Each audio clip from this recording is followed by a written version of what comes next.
Hi guys, this is Super Comic Girl. Welcome back to my channel. Oh man, I really should stop drinking soda because I don't know. I don't know. I'm just gonna be like, I need to stop drinking soda. um, so this is going to be comic review episode number 14. And I want to thank everybody that has subscribed to my channel, all you new people that have subscribed to my channel. You're the best, so thank you so much. Yeah, so here we go. So I'm going to start off with what I basically do for people that are new to my comic reviews.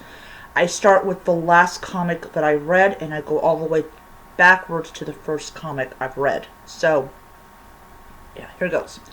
So this is Survival Street issue number 4. This is the final issue of the series. And for people that may not know, this is a satire of a dysphorian world. Now, dysphorian worlds, I'm probably butchering the name, or butchering the word. They are very popular. They are worlds in which present day law and order have gone out the window, and you have oppressive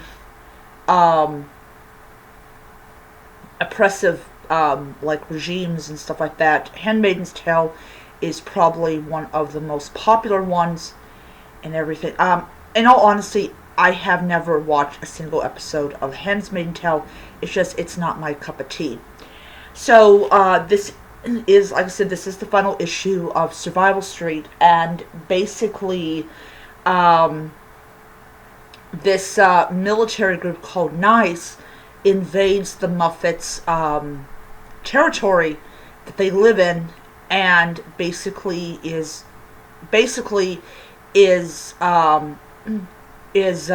trying to take out these terrorists. It is. I am going to say this has been a fun series to read. So here's the cover art.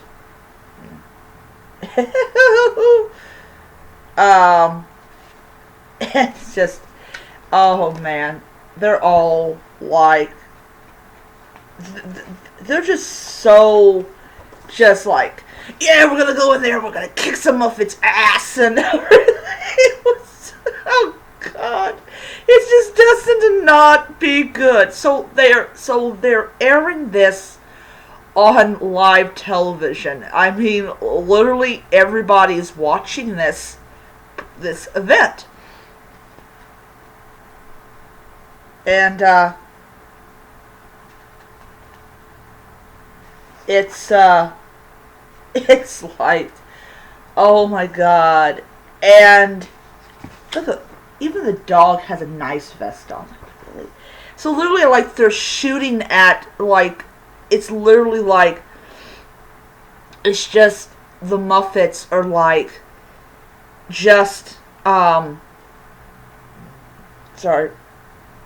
just literally just like going to town on them. And they go and they are like,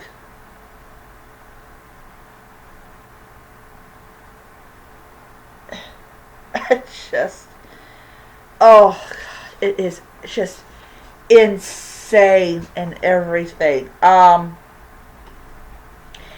And they end up making a really huge mistake.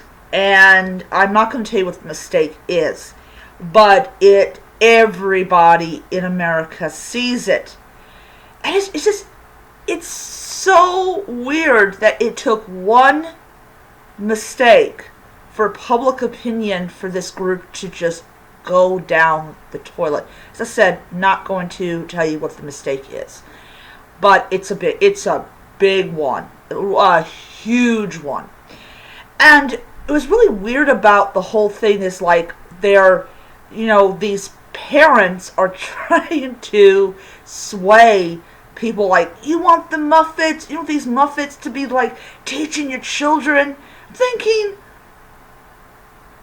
just what the freaking heck? This thing survived 4 issues. It's only a 4-issue run. I enjoyed it. Just look at that. It was so good, and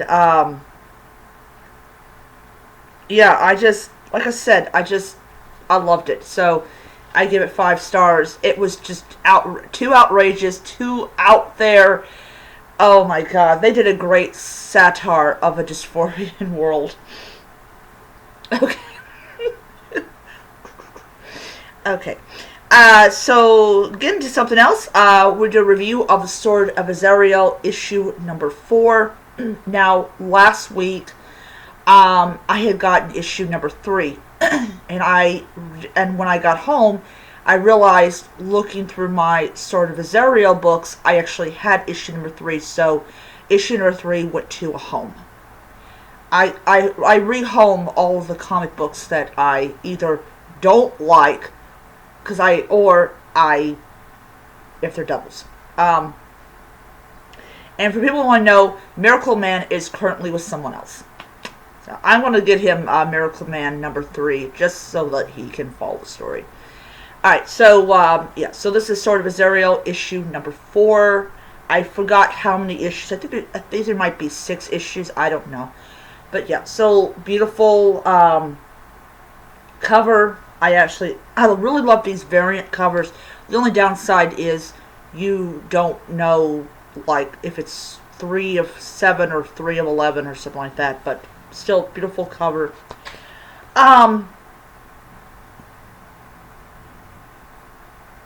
So, one of the things that I really do like about this comic book series is how tortured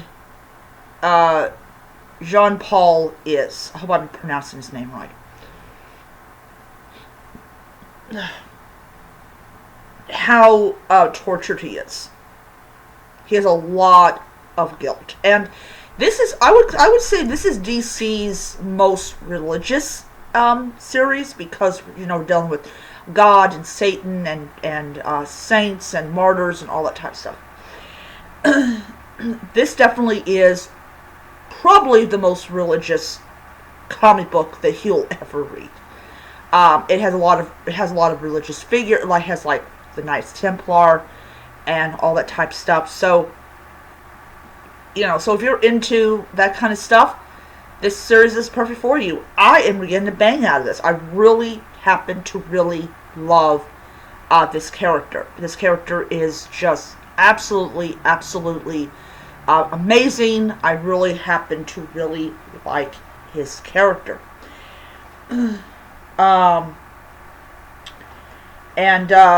Yeah, it's just so well done. The illustrations are really nice.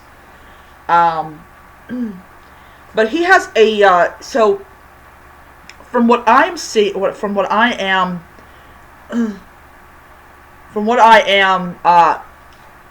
getting at, John Paul is the host. I probably have it wrong, but he is the host for Azariel, who is one of who is a very powerful archangel. And currently, Azariel is not inhabiting his body, so he doesn't have Azariel's abilities. You want to call it that?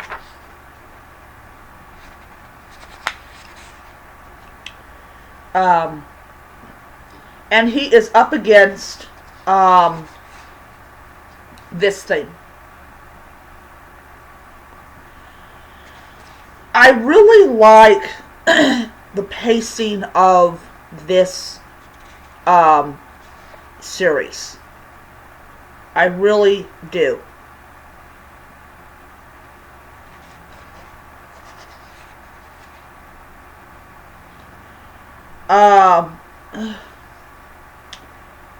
And it's just, it's just a, he's just such a great character. He has a lot of anguish, and he's not, he's not a,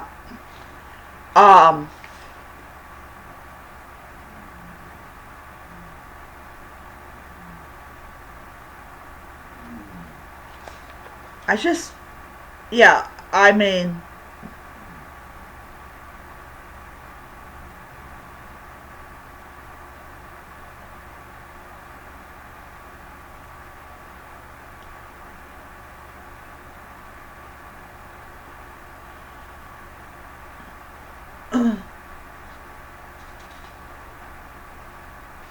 yeah. So, I mean, he's just all, all battered up and everything.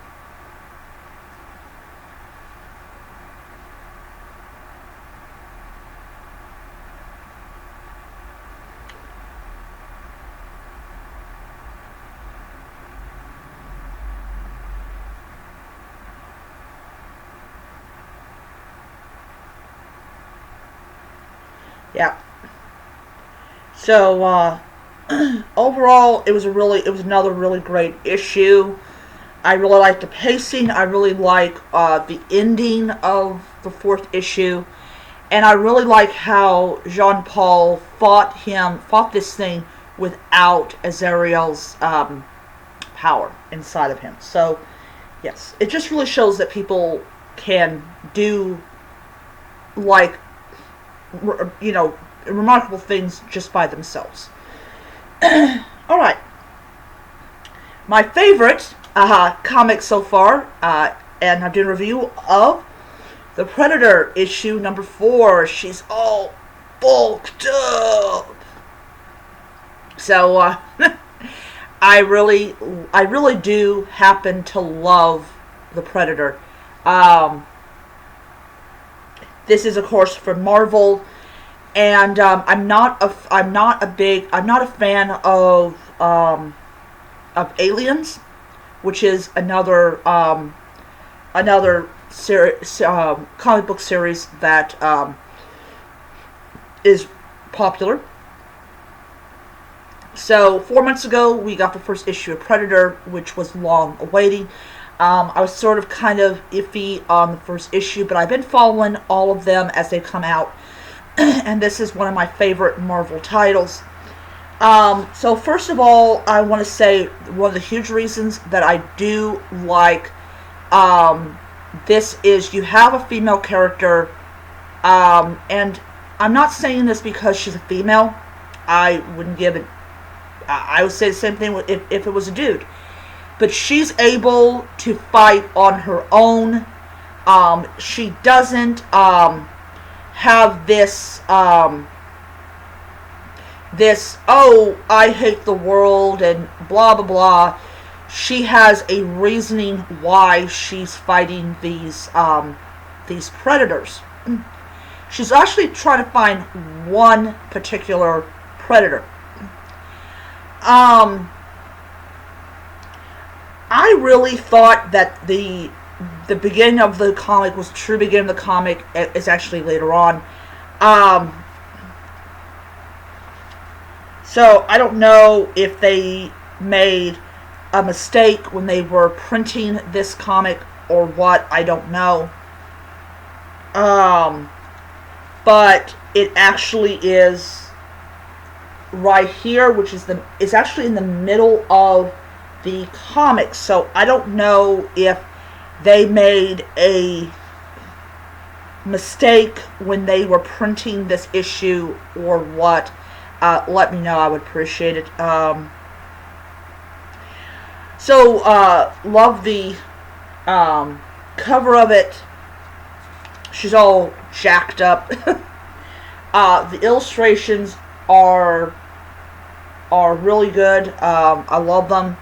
The second reason is that she's a very strong character. She has a single goal in mind.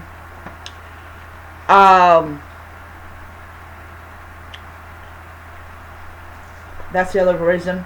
It's just awesome. Another thing I like about this series is that it's just a really good story. It's a very simple story. It's something that I think a lot of people really like. They don't like, you know, characters that are overly complicated or have, like, just, I don't know, beyond unbelievable issues.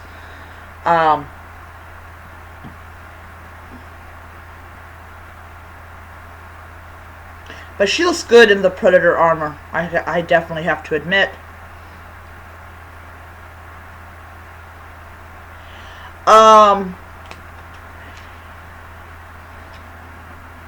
But yeah, it's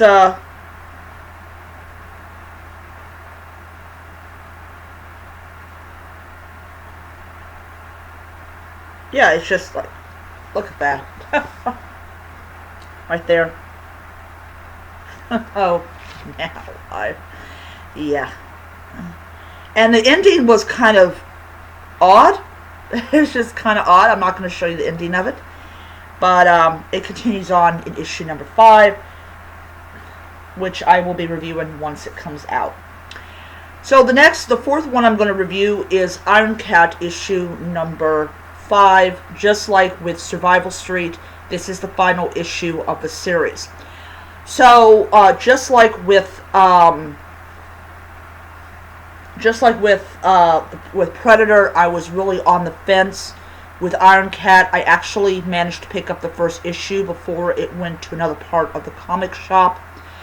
And basically, Tony Stark and Felicia Harding are battling against this AI from hell, and Felicia has a backup plan, all that wonderful stuff. So this is the cover of it.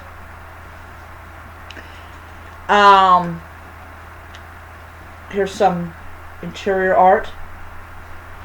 So this is, I will say this over and over and over again. Okay, so back in the late 90s, we found out that Felicia Harding happens to be gay. This was something you did not see in comics.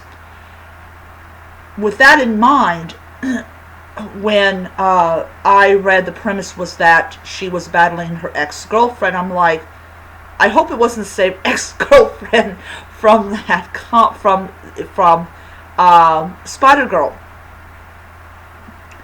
And Spider-Girl is actually, this is the so years ago they had a what if Peter Parker and Mary Jane's daughter had survived, and she ended up becoming Spider-Girl, and it turned out to be the only what if issue that actually got her own series. And so, of course, from that one, we all found out that Felicia Harding happens to be gay, and I was totally fine with that. I was not fine with Felicia Harding's daughter's attitude problem, but I was fine with Felicia Harding being gay. And so, so I was not at all, surprised. So, this is a, let's just totally remove Tony from this picture for a bit. This is a gay character done right. This is her being just a kick-ass character. That's it. Her going through shit, teaming up with someone who is not happy with the fact that his suit was stolen. Yeah. Another thing I love is they totally ignored Avengers Endgame. Thank you so much. I do appreciate it big time. Yeah, it is I just loved this series. Felicia was just amazing. I just loved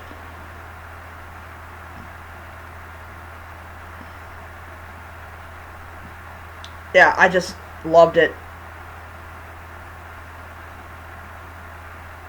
And it's just it was just a great comic series run.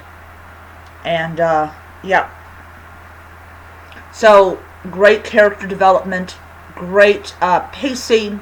Loved the whole ending of the series, but we are definitely for certain that we will see Iron Cat again. So 5 stars on that one. The final issue, which is, I gotta say, is pretty thick, is Night of the Ghoul, issue number 2 of 3. So, it's a very nemesis to be concluded. So this was really, really creepy. So you have this guy who's trying to find out answers, like, his movie, this guy's movie and stuff. And you have, this was introduced last month during the month of Halloween. And it was just a really creepy story. And you just had these characters that were either like gone through something horrific, or they just were about to go through something horrific, and it all centers around this movie and this ghoul that is just absolutely horrendous. And the guy who did the movie, he's in a nursing home, and they go and they freaking abuse the shit out of this man. This man gets his freaking bones broken in the second issue. And the only person that gives 2 shits about the guy is this movie producer. And he witnesses this guy being abused, and you can tell that he's so horrified by this. And then his son is saying, "There's bodies in the basement. These kids are dead." And it's just you just see the horror in his voice, and you can feel the horror in his voice, and everything. So here's some interior art. This is from the movie.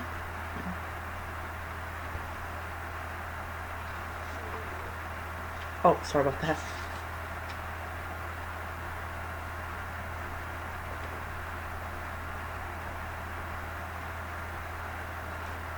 Yo.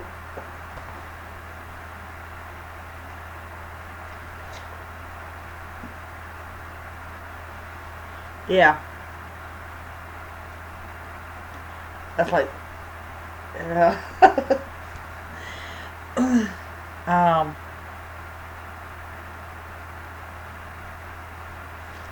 it's just creepy.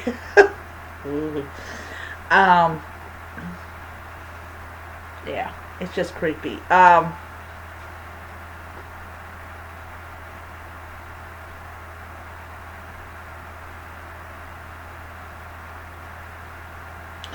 The house.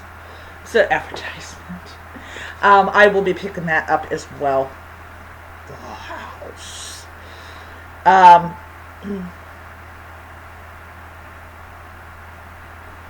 Yeah.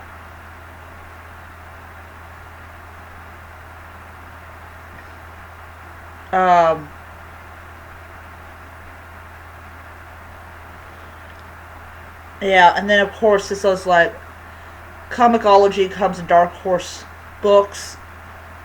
I don't really think I'll be doing that. Yeah. So this is, yeah, so it's like Scott Snyder, and yeah. So, but yeah, I'll give it 5 stars. It is just a really great original story. I really like the characters. I like the situations they end up, and overall, it's just a really good issue. So, those are the 5 comics that I have read today. And yeah, so what I'm actually doing with the comics I got yesterday is they're still in my backpack.